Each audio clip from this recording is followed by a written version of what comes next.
From Tally to Cali, It's time to wake up. Wake up! Wake up! Warchant.com is your ultimate Seminole sports source. And this is Wake Up Warchant, presented by Corner Pocket Bar and Grill. One more corner pocket. Now here's Warchant.com's Aslan Hajavandi. And Corey Clark.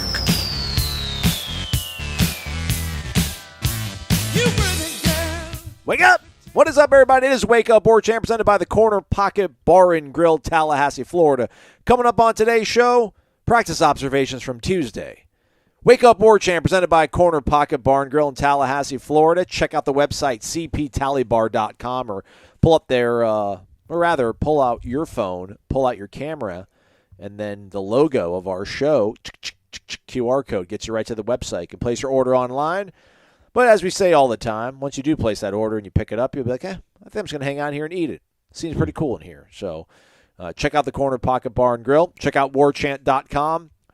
The launch special no longer, but not a bad consolation prize, Corey. $10 now for an entire year. And that promo is going to stay $10 until August 2023. So start saving up, everybody. No excuses. None. Well, because by that time, you're not going to want to join August. By the way, we didn't know that. I don't want you to think that we thought this whole time this was going to happen and we were just slow playing you. Like, I figured it was going to go back up to normal prices after the promo deal. It's still not close to normal prices. I would say it's 1/10 of a normal price. Yeah. So legitimately take advantage of it. I guess you got a few minutes, but take advantage of it for this football season. And then next football season, you're not going to want to pay $100 a year when you could get it for $10 a year. And also, you're not going to want to. It might be $200 or $300 a year. They might have Jordan Travis might be a Heisman Trophy candidate. Jared Verse might be a what do you call a defense? What's the defensive Lombardi? end award? Well, there's Lombardi, right? There's also, I think there's like an actual defense, like the Ted Hendricks Award, maybe. Okay, yeah, correct. Look at you. Yeah. That's right, my man. Okay, there you go. I'm not gonna say anything about the Groza, but they might have some real award candidates next year, gang. If that Bolitnikoff, maybe, you don't know who these guys are coming back, who's going to be coming into the program. You're going to want to be a part of this. And what's cool about it, and I'm really pitching it here, it used to be once the season ended, it was kind of dull for the next 2 months, and then you got signing day, so that would heat it up again, and then it's really dull for the next 7 months until the season starts again. Not anymore, man. That portal's open. You're going to want to know all the portal news, who's coming, who's going. You're going to want to know how they're looking in the recruiting class. So you're going to want to be a part of this now. So hop on board. Quit being a baby. Also, subscribe to our YouTube page if you're listening to us on YouTube. Thumbs up as well. We certainly would appreciate it. And you folks on your Apple devices, if you use that podcast app, search for Wake Up Warchant. You'll see 2 results.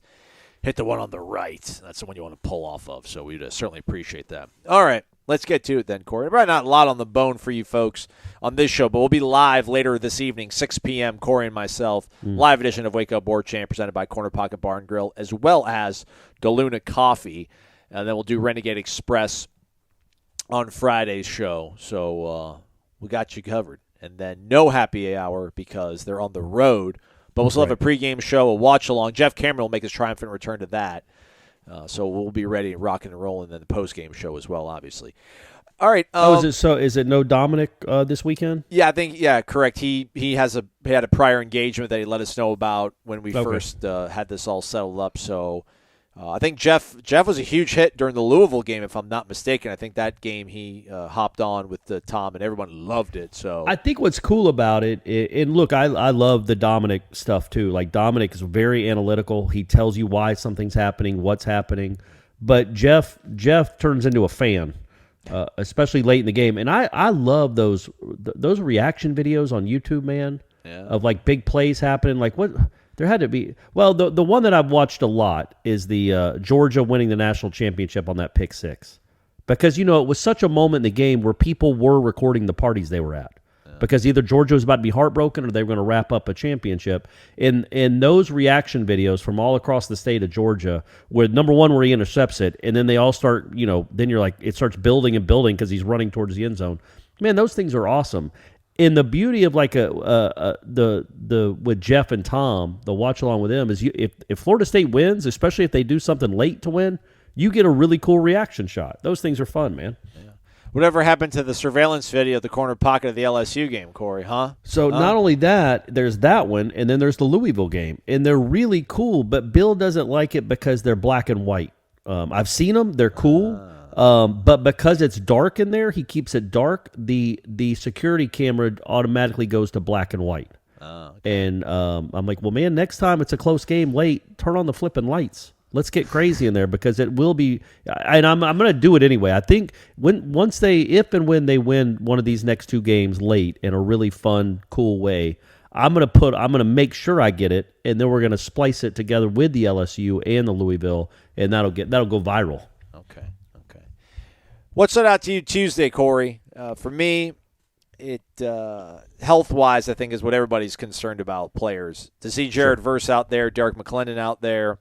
No, green jersey on either of those guys. Right. And then maybe even more importantly, and this is why they call it the coracle, Jordan Travis with no apparent supports on his lower extremities, if you will. So I don't know how guys get healthier as the season goes on, but he looks like a guy that's got healthier somehow. That's cool, especially on the heels of you saying that maybe we need to start running homeboy a little bit more. Yeah, I mean, look, maybe he just got tired of wearing the thing. Maybe he feels like encumbered by it. But look, if he can get his legs to 100% or close to it, like, look, that you feel like that was. I know Louisville was 2 games ago now, but it was less than a month ago, right, or right at a month ago, 3 weeks ago. Yeah. That looked awful. So I doubt he's been 100. I mean, in fact, he's had a brace on. We know he hasn't been 100% in his legs. He's been good enough to play and play well, except really well in a couple instances. But still, hopefully he hasn't taken many hits, man. Hopefully he's close to full speed, and that would be very, very encouraging because Jordan Travis at full speed is a handful. He's already good with the arm and in the pocket and doing things with the throwing. Like a full speed Jordan Travis, I don't know how you're going to score a ton of points. Well, you're probably not going to score a ton of points either of the next 2 weeks, but how you get to 30 in either one of these games unless Jordan Travis is doing at least a little bit with his legs. Also, don't forget Robert Scott. Like that's a big deal too. We have no idea if he's going to start, if he's going to play, but let's just say it was pretty encouraging to see. Number one, just to see that he was out there on Saturday. Right. Like he was dressed out, right, Aslan? He wasn't. To me, it looked like he could have maybe in an emergency played. And now some of you might hear that and go, well, didn't it become an emergency there in the with Darius at left tackle? I get it, but I think more like if one of the other guys got hurt and they had to move Darius somewhere else, maybe they slide in Robert Scott then. But yeah, man, I think there's at least a decent chance that he plays. I don't know if he starts, but I think he plays, and that's good news too because you think about that Louisville game, you have your quarterback pounding the turf. You have your all-star defensive end writhing around in pain, and then I'm telling you, he walked out of that medical tent 30 yards by himself away from everyone and looked like he was wiping his eyes and just staring off into the distance.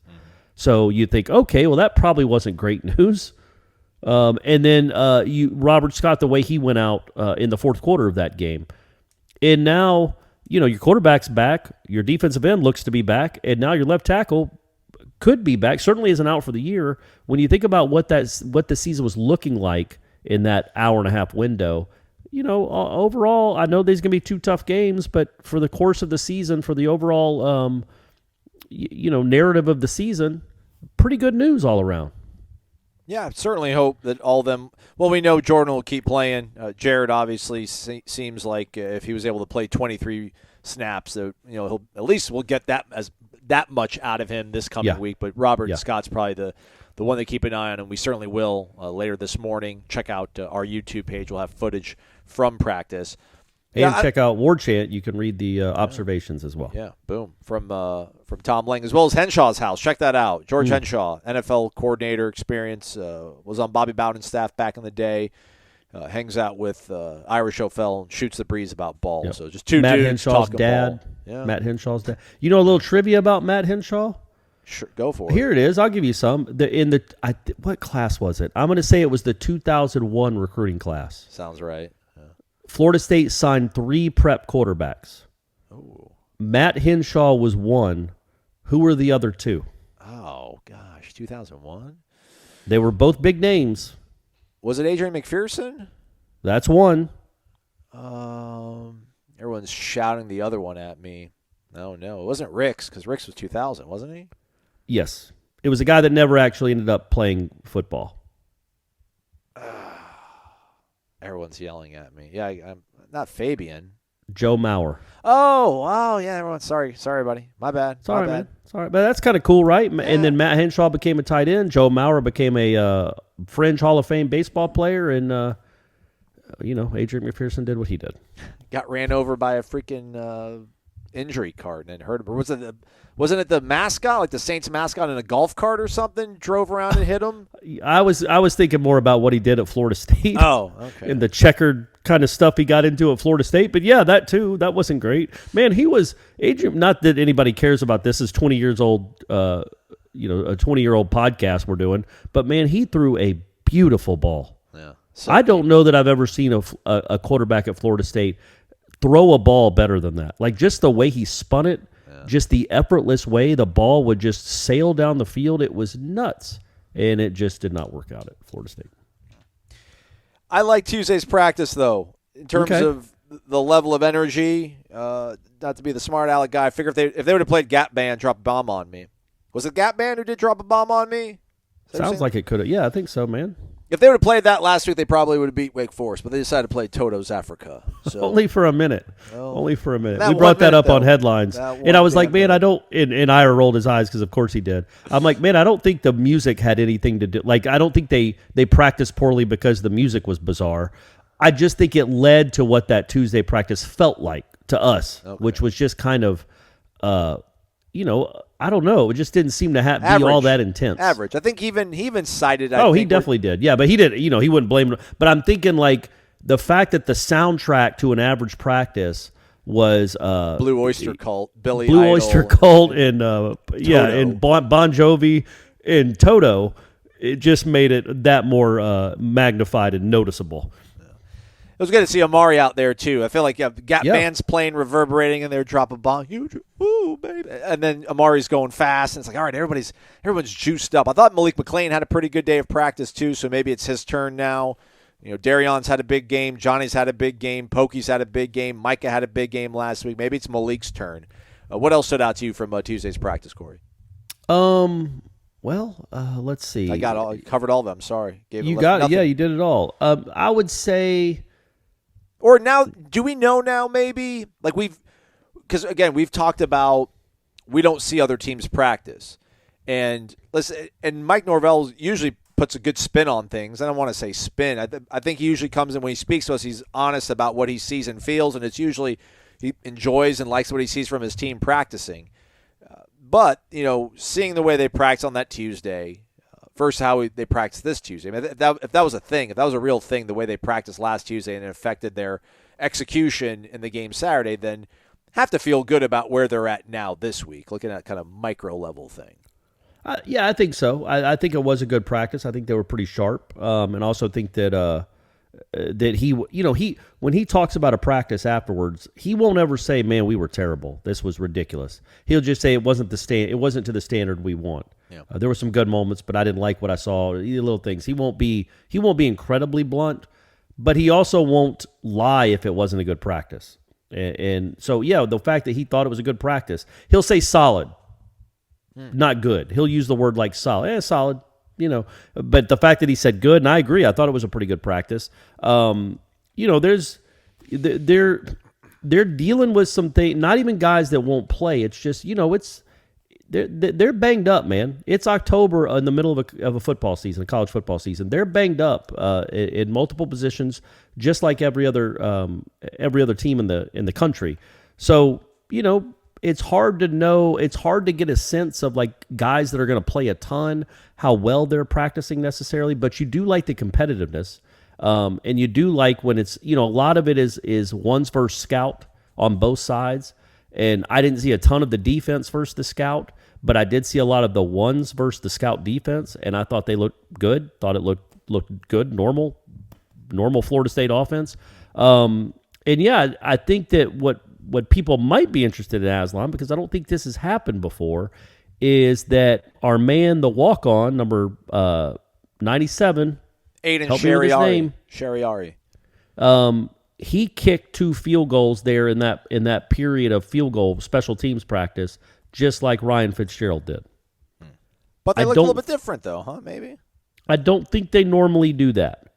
Now, you might roll your eyes and say, who cares? Until I see somebody else run out there on Saturday night, it's not going to matter. But, I think, and, Norvell was kind of in Fitzgerald's ear as he was kicking his 2 kicks there. One was a 30-yarder, one was a 40-yarder. He made them both.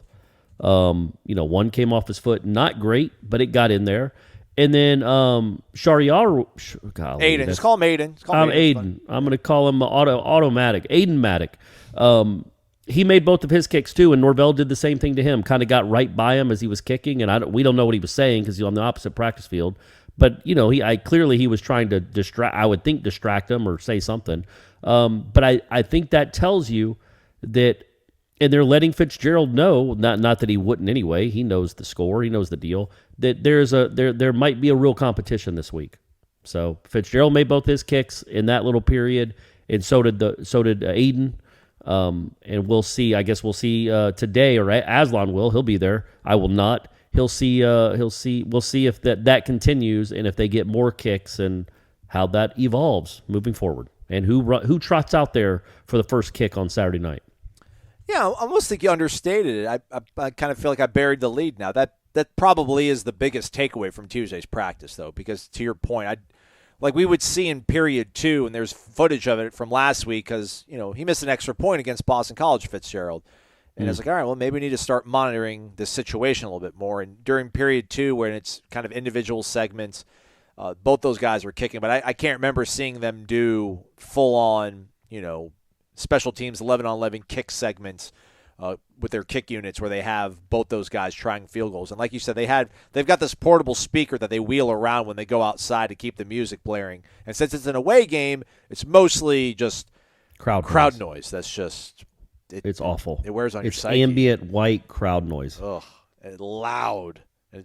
Especially when it's in the IPF. Oof. It just reverberates. Well, they had that. Yeah, go ahead. Sorry. No, so I was going to say, I think that's different. I think that's new, and I thought people would want to know that because I know what you heard in the press conference and what you heard after the game, that he believes in them.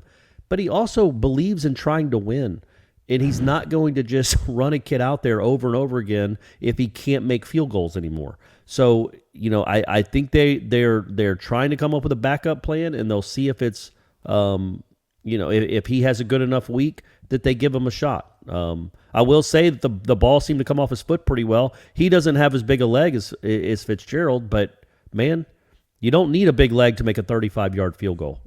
And those are really, really important. 35-yard field goals, 38-yard field goals, 29-yard field goals are more important than having the leg to hit a 55-yarder. And that's what they've got to figure out a way to get some consistency in that 30 to 45 range. And the kid certainly has a leg to get it there from 45. But he's never kicked in a college football game, and he's going to be on the road in Raleigh against the number 14 team in the country. You'd hope he'd go out there saying, hey, baby, I'm a walk-on. Nobody's expecting me to do anything. So there's nothing to lose here. What, am I going to lose my scholarship? I don't have one. I'm just going to go up there and have fun and try to enjoy it and see if I can kick this through the uprights. It's happened before. So that again, that's just something to monitor. We have no idea. We won't know. There's no chance there's going to be an announcement made about a new kicker. But we will see on Saturday night if any changes are made. And again, I want to give a shout out to Fitzgerald. He has done a good job in kicking off since the first 2 disasters against LSU. He's done a really good job in that role. So at least, even if he's not field goal kicking anymore, he can still contribute doing that. So what do you think happens, though, Corey, if this is a draw? If it's a draw tomorrow, if it's Thursday, a draw, I later on Wednesday. I let Aiden kick. Yeah, right. I mean, that's you have to. I would feel. For the reasons I mentioned on yesterday's show is I think that having Fitzgerald just watch a game, and if you do have your backup go out and fail, it should free up everybody to be like, well, look, we got to go back to him. He's our best option. You don't want your walk-on to go fail. You want him to go succeed, and then you have an actual kicking presence. But I don't know how you could trot him out there for a field goal on Saturday night. But I was surprised that I was surprised they threw a pass on the second play of the game or second play of the half in Louisville with Tate Rodemaker. Like once he threw that awful interception, I'm like, man, he's not going to throw the ball the whole half. And then the second play of the game, they're ripping a crossing pattern to Johnny Wilson for 20 yards. So, maybe their thought is he's got to kick his way out of it. I can't imagine I would do that, but you never know, man. You never know. Because the problem again, right, is that he had such a great practice last week. Yeah. And he doesn't always have good practices. So the fact that he had such a great practices all week, he didn't miss a kick. They thought that's going to translate into a game. And then they saw that crazy chip shot, half swing, 29-yard miss, and that's not the kid that we've been watching in practice. What is going on? So you can't trust that he can take it from practice to the game. So it almost doesn't matter what he does in practice. As long as the walk-on, Aiden, my man Aiden, as long as he doesn't look awful in practice, then I would think you'd probably give him a shot. I mean, at least on extra points. See if he makes your first touchdown, let him kick the extra point. Because when I asked Norvell about it last week, going into the Wake Forest game about how are things going over at that position right now, he even said that Fitzgerald practiced well going into the Boston College game as well. So that's another thing. That's 2 good weeks of practice, 2 not good games. So yeah. I can't imagine, again, if it's a draw, listen, if Aiden goes out on Wednesday and Thursday and just starts spraying it all over the place, then you got the answer. But if it's pretty nip and tuck, I mean, all right, we'll give him a shot. Might as well. And I don't think there'll be any hard feelings. Right. And what you have to keep in mind, it's not just the results in those games. Go look at those kicks, even the extra points he made in Boston College and the field goal he made against Boston College. Those are not coming off the foot right. No. Those are not power kicks. Those are not high. They're not kicked with authority. But in practice, they look different. So it's not just, man, he keeps missing by a foot to the left in games, but in practice they go, it's 5 feet to the right. He's right down the middle. But in the game, in a game he's shanking a little bit to the left, but he's still kicking the target. No, they don't even come off the foot right in games. That's been my biggest concern. Is sometimes the ball just doesn't come off his foot correctly. Not just that you miss. Kickers miss, and kickers go through slumps. But it doesn't even look like a normal kick of a kicker at this level. Or a kicker, or many of the kicks he has in practice. It just, you don't see those kind of kicks in the games, and that's what's so troubling. So we'll see, man. They're not going to need any kicker this week, Aslan. No. They're going to put up. I did ask this on headlines too. Say you don't kick extra points anymore. We talked about the guy that always goes for it on 4th down. Did you know the story of him, by the way? Not really. You remember the coach in Arkansas? Yeah, it was Pulaski Academy or something like that. And they won, he won a bunch of state championships there. And Jeff's argument, I think, was, well, that's probably what most coaches should do is just go for it. I just said how stupid it is to have a black and white blanket rule that you never punt. It's that's just ridiculous. If you're 4th and 26 at your 5, you punt the ball. Or you're 4th and you know what I mean? Don't give the team the ball at your 10-yard line. But his teams were always so talented, his stupid little antics didn't matter. And I love going for it on 4th down, but that's ridiculous to have a blanket rule. Yeah. Anyway, I didn't realize that he was the coach at Presbyterian last year. Yeah. And they went 2-10, and he quit. Yeah. And halfway through the season, after losing to Campbell 72-0, his players went to him and asked if they could start punting on 4th down and maybe not onside kicking every kickoff. And so he realized he didn't want to coach that kind of level anymore. So, again, there's a fine line between going for it all the time. There's no way analytics tell you should go for it all the time. I think that's as dumb as never going for it on 4th down.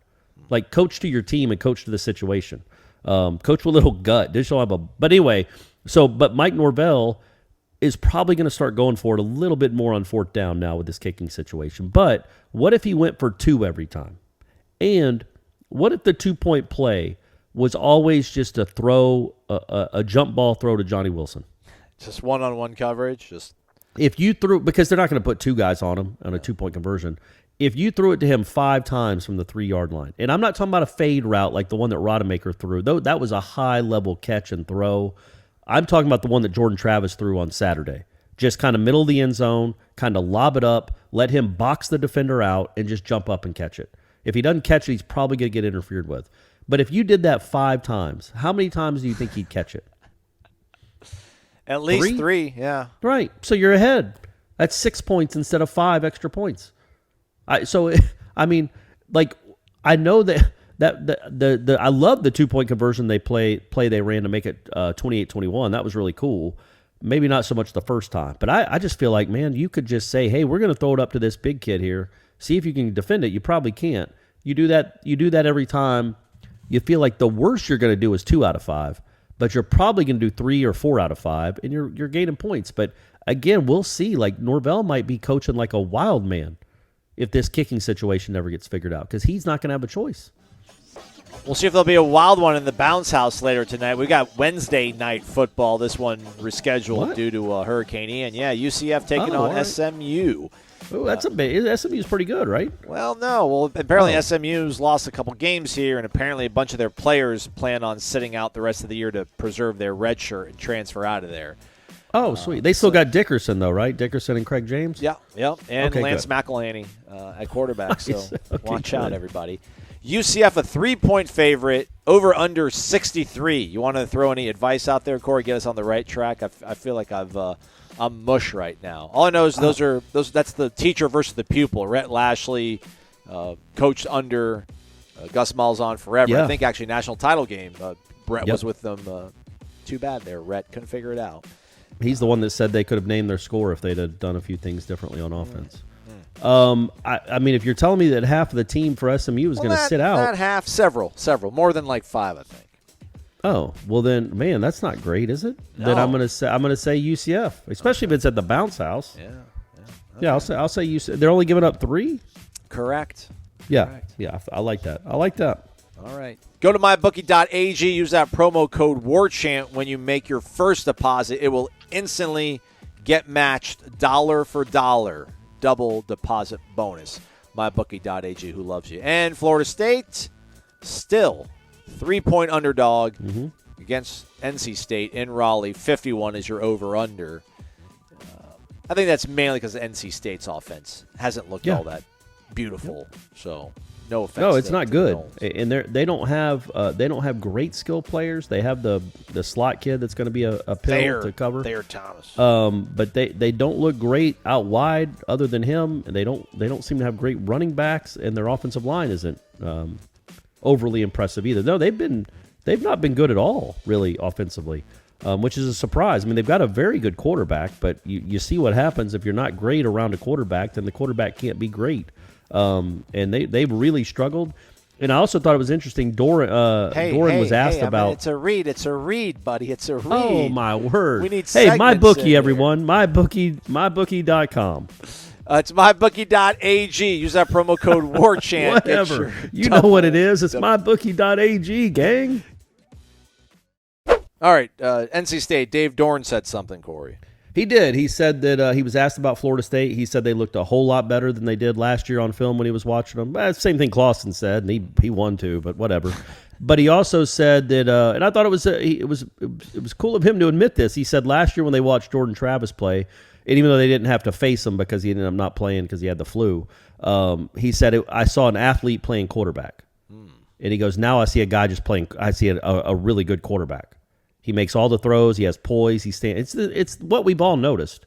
You know, football coaches aren't dumb. They see it too. Last year, Jordan Travis, if the first read wasn't open, would typically get a little skittish, roll to his right, and maybe take off, maybe not. This year he's a different guy, but it's cool to hear all these coaches, because why would Dave Doran really know that yet? He hasn't watched a lot of Florida State. Why would he? He's been preparing for his own games. He's not sitting there breaking down Florida State films 3 weeks early. But once they flip on the film, either Saturday night or Sunday, they all notice what we've all noticed, that he is a different guy. And that, again, there is a chance. There is no way in a million years, if you'd have asked us on August 10th, who do you think is going to have the best quarterback that night in Raleigh? It wouldn't. No. And I've always been a Jordan Travis supporter, but I'd be like, no, that's Devin Leary. Devin Leary's really good. Jordan Travis is pretty good. He's decent. Devin Leary's a different class. I don't think that's the case anymore. I think you go into this game with a better offense. The flip side of that is, that other team has the better defense, and they're at home, and they have a huge advantage at kicker. Their kicker makes everything. And I know I'm not talking about the kicker anymore. I'm saying in a close game, that is a big deal. And I'm not just ripping on Florida State's situation. NC State has a weapon at kicker. He's very good, and he's their all-time leading scorer. I think he's made every kick this year that he's kicked, and 5 of them have been over 40 yards, or 6 are over 40. So that is a big weapon in a game that you wouldn't expect to see a ton of points. You don't expect like a 41-40 game. That's a big weapon that they have at home. Currently, Jordan Travis, 65.9. We'll round it up. 66% completion percentage. Devin Leary, 63. Leary's got 10 touchdowns throwing. Jordan's got 8, but only 1 pick, Jordan. Leary's got 3 interceptions. And Jordan's averaging nearly 20 yards more per game through the air. So, that's crazy. I mean, you would have never thought that going into the season. But also, that doesn't even take into account like the efficiency ratings and the QBRs. Like Jordan Travis is top 10 in the country. He's 167 in efficiency. Not rank, but his efficiency is 167. Devin Leary's is 133.9. Yeah. And 167, I would assume, is top 20 in the country. I know there was one metric I looked at on Sunday where Jordan Travis was 11th in the country, and one of these, and who knows what they do for these ratings, folks. I have no idea. Like, Jordan Travis ranked significantly higher than Sam Hartman on Saturday. I didn't see it like that necessarily, but Jordan Travis had better efficiency numbers and rating numbers than Sam Hartman. But overall, they're a very good metric to know who's playing well without just looking at yards and touchdowns. And Jordan Travis clearly is playing very, very well. He's one of, using those gauges, those metrics, those efficiency ratings, he's one of the top 10 or 15 quarterbacks in the country. In Power 5, he's probably one of the top 10 right now performing in the country. He's just, man, it's going to be a different, this will be his most difficult challenge, I think, of the season. That defense in that environment. Let's see how he does. It's another nice test for that kid at quarterback. He passed one in New Orleans in a crazy bowl-like atmosphere. He was playing very well against Louisville, but let's be honest, Louisville, that was not a rabid crowd, and then he didn't play the second half. And then Boston College at home wasn't a test, and then that's a crazy though. Boston College has a good defense. They're pretty good, but I mean that game was just a rout. It wasn't. Yeah. There wasn't any drama. There wasn't, and then obviously this last game against Wake, he just. There was a stretch of 3 or 4 drives there in the first half that cost them the game, and Jordan Travis wasn't great. And now he's got to go on the road for what these next 2 weeks are his biggest tests of the entire season. And how is he going to handle them? He's going to be playing, I mean, you would say maybe the toughest road environment of the year for them, because I know Miami can be tough, but there'll be a lot of Florida State fans in Miami too. For sure. 8 o'clock. I mean, I don't. Yeah. Who knows? That Miami game might be a nooner if Miami keeps playing the way they're playing. So you have your toughest road game of the year, toughest environment he's going to play in, followed by the toughest defense he's going to play. This is a really good, fun 2-week stretch for Jordan Travis to kind of show everybody how much better he's gotten. But it's not going to be easy. And if he doesn't play well, they have no chance of winning. Sorry, Jordan. Not trying to heap a lot of pressure on you, but if you don't play well, Florida State's not winning this game. I mean, not to oversimplify it, but like Jordan looked so great in those first 4 games because he had not so much time, but the offensive line did enough. Things were there when he needed it to be there. Things he was anticipating showed up. And then that kind of went by the wayside after that first drive against Wake Forest. And a lot of it, obviously, we talked about was the fact that, the offensive line just wasn't doing a good job of creating a clean pocket. And a lot of some of that credit goes to Wake Forest's defense for maybe being a little bit more of a handful than they anticipated. They weren't able to make maybe a lot of changes on the fly that they wanted to. I mean, is it unfair to say that even if there's going to be those same sort of breakdowns, NC State's got a pretty exotic defense with that whole 3-3-5. You don't know where the pressure's coming from, different angles. I mean, is it unfair to say that even if things break down, Jordan has to find a way to keep his composure, show some more poise? Because, it's one thing to have pressure in your face, but you're still allowed to make a play in the face of it. You're still allowed to roll out, buy some time, and make things happen. Didn't happen as much. do we need to see? Is it fair to kind of demand more out of him if he faced the same kind of pratfalls and pitfalls that he did against Wake Forest, Corey? Well, look, if they're just letting blitzers run free and he's got to get rid of it in half a second, or he's got, I mean, that's Not a lot. that, though, but there wasn't a lot of that. There wasn't a lot of jailbreak. No, there wasn't, but there wasn't, I thought there were a couple of times where he might have felt ghosts, but mostly it was just dudes in his face, and that's hard. I mean, Sam Hartman wasn't great with guys in his face either. It's just hard to do that. And I mean, he took 4 sacks, big sacks. And so I just, I don't want to say that he's got to, if the offensive line is terrible, that he's still got to find a way to make things happen. If the offensive line is average, then yeah, he does. Because going in, it is not going to surprise any of us. It is not going to be like, well, what in the world? If NC State's defensive line does pretty well against Florida State's offensive line. Jordan Travis has to know that going in, that he's not going to have 5 seconds to throw. And Atkins and Norvell have to know that as well and game plan around it. I think they're smart enough to do that. All of them combined. They will have some quick throws, some 1 or 2 play reads, some designed runs that maybe can slow down this pass rush and take advantage of what you have outside, which are good players.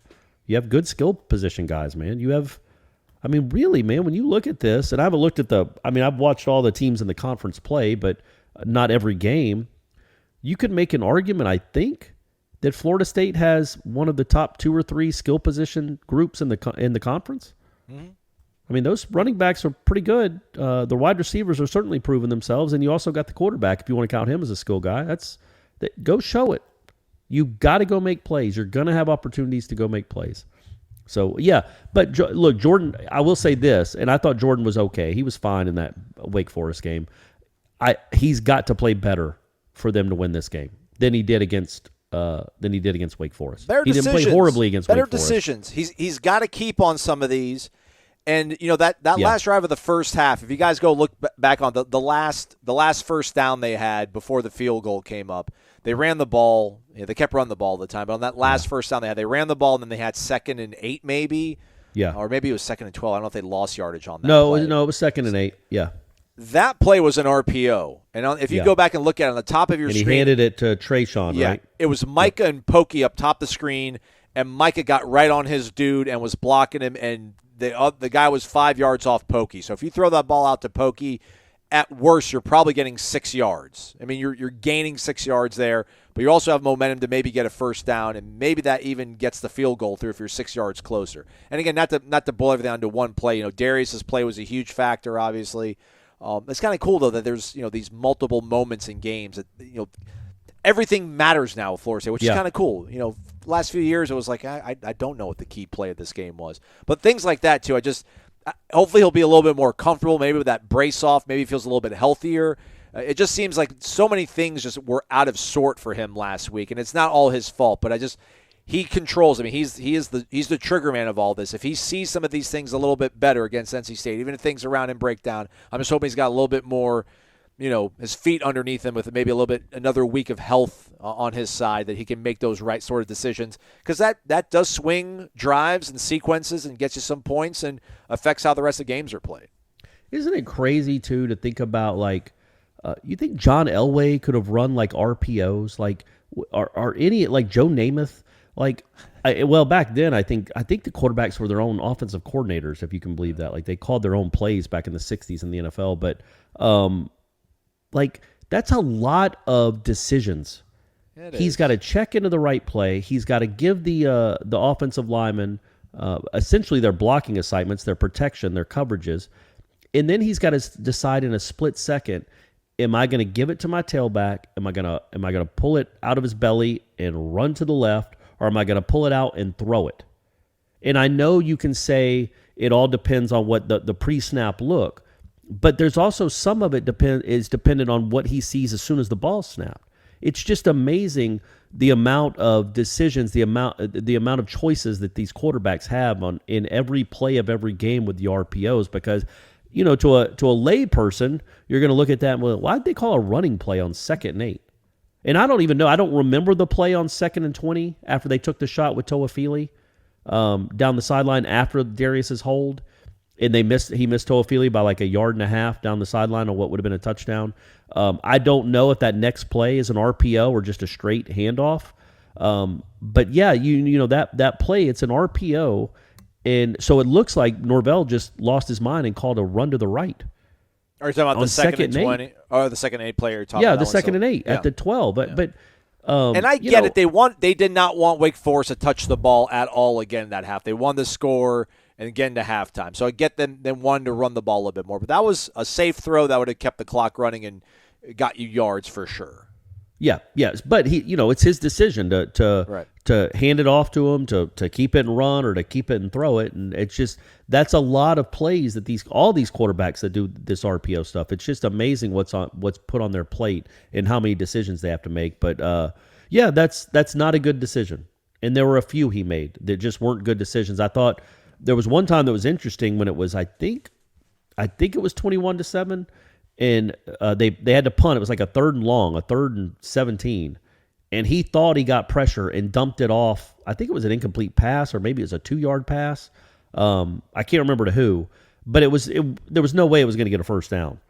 I mean, he felt pressure on 3rd and long and just dumped it off immediately to a guy that was tackled immediately. Yeah. Even the guy, Dvoracek on the broadcast, like that felt like a really conservative play call there by Mike Norvell. Yeah, and then Norvell and Travis they weren't arguing, but on the sideline, Norvell, I think, went to him and asked him something, and then he immediately like put his palms like down, like as you're making a calm down kind of motion. Like he was doing that to Travis as they were talking, like, calm down, man, it's okay, like, calm down. Well, he might not have been saying that. He might have been dog cussing them, but just doing it with the palms down. That's what I would do. Nobody knows what I'm saying to these kids. But so it was like there was a moment there, like a stretch, not a long one, but a stretch of 2 or 3 drives where Jordan Travis just got out of himself or just didn't make the decisions he's been making. But no matter what, no matter if it's an RPO and it's not blocked well, no matter if your quarterback made the wrong decision, Norvell, I've loved what he's done for the most part as a play caller. It's not going well in the red zone. And that has to be something that's figured out, especially now that you can't kick field goals. You might not even kick field goals. And it just seems odd. I know he had the one catch in the end zone, but I think moving forward, you've got a guy that's unguardable inside the 10-yard line. And you're not doing well doing what you're doing, running the ball.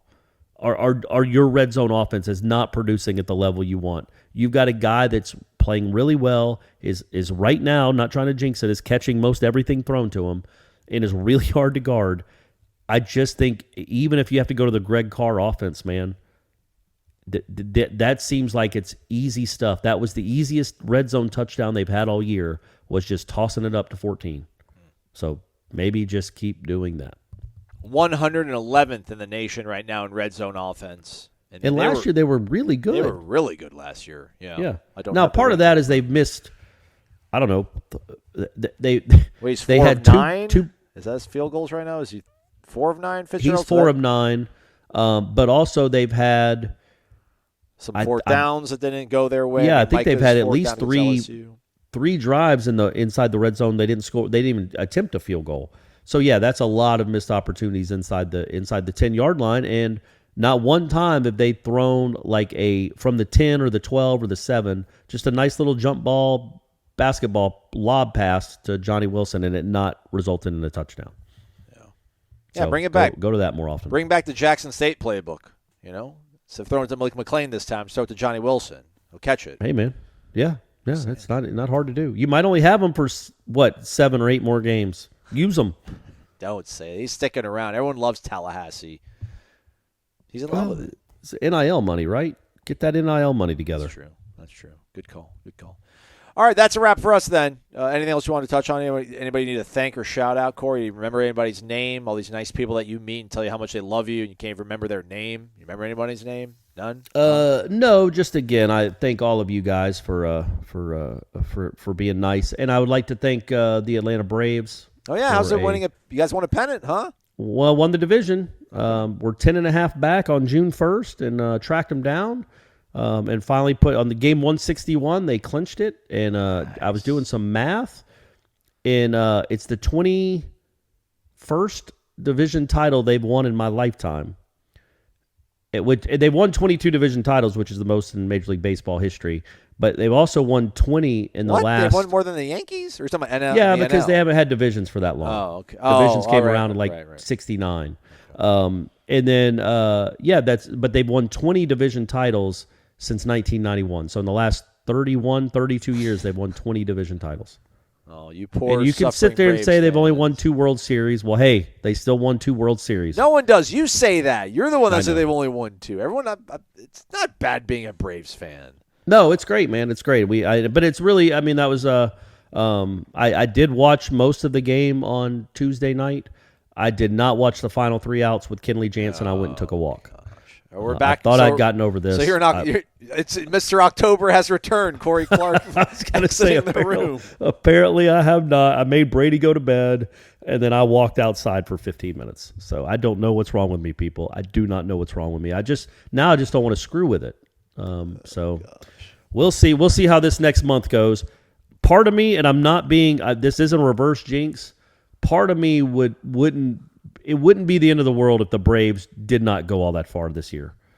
It's a lot, man. It's a lot of heartache, and not heartache. It's just a lot of stress. Yeah. Like I bet my heart rate gets up to like 125 or 130 watching these stupid games, and I'm an old man. Even with the vodka Mio, doesn't relax you a little bit. Or you don't drink. Yeah, when that's you're right. I watching. wasn't drinking vodka. I was just drinking Mio. I need to maybe start sprinkling in some vodka or some, I don't know, gummies. Anybody out there with gummies? Something to just calm your guys' nerves down a little. But it's ridiculous. I'm too old for this, Aslan. And my team just won a World Series title. I was really disappointed with myself on Tuesday night for having to walk outside and not watch it. I don't know why I'm like this, and it's starting to. It's becoming an issue. Braves fans across the country, thank you though, Corey. You're doing the Lord's work, man. I'm doing my part. I lost a ton of money last year in the World Series for the Braves to finally win a That's another reason, man. Because if the Braves get back to the World Series, I've got to put huge bets on them to lose again. And I don't want to lose this money, man. That wasn't cheap. That World Series for me was not cheap. I can't keep doing this every year. Oh, man. All right, then. That's a wrap for us. We'll be back, though, later this evening, live, 6 o'clock on YouTube for one of our live shows. So hop on there, get involved, post your questions. And then I'll probably put the Renegade Express thread up late Wednesday night, very late. And we'll shut it down around lunchtime, probably Thursday. Okay. And we'll knock that one out. Warchant Report probably dropping on Thursday morning, too. Austin Cox has got the entire matchup analysis as well, which is just a very thorough breakdown, each segment versus each segment, NC State and Florida State. We'll talk more about the Wolfpack and the Noles matchup here as we wind things down this week. For Corey, I'm Aslan. Thank you so much for listening to Wake Up Warchant, presented by Corner Pocket Bar and Grill.